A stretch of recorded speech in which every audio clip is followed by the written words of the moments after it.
الكورة ما هي بس روح، الكورة هي تركيز وانضباط. دام عندك تركيز وانضباط وروح راح تفوز، مو كل شيء روح روح روح.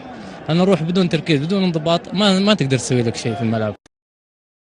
لا يا رفيق الوفي المزيون خليك على عيني تداريها، لا تسلك الفرق علي بلون النفس تعشق نفس ساقيها.